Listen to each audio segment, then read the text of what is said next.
As we think about our Christian communities, we can think about them around a sort of framework, I suppose, of reference. We've been thinking about small groups in the last few of these blogs that I've been doing, but if we zoom out from our small groups and think of them in the context of the larger sort of church community, we realise that they're part of the dynamic of our Christian communities. The other dynamic that's going on here is the larger sort of gatherings that we have, which might be our Sunday meetings or the leadership team structures and organisational structures of the church that enable it to function.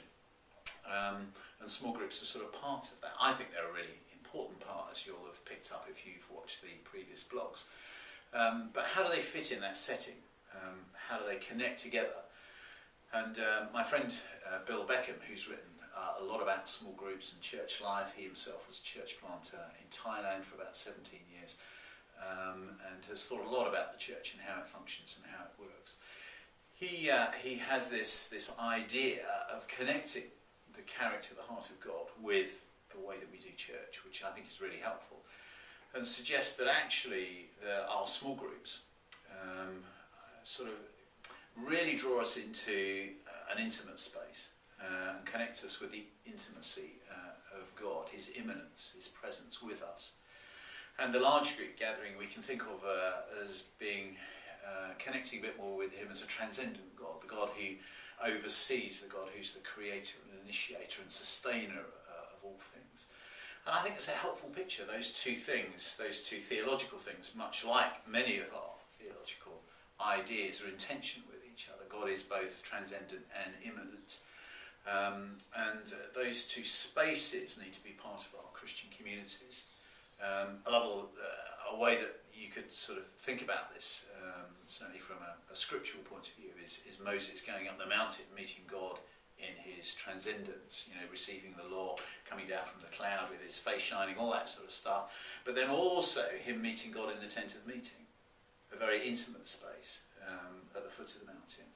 In the New Testament, the early disciples met in the temple courts, Solomon's colonnade, gathered together, but they met day by day in each other's homes.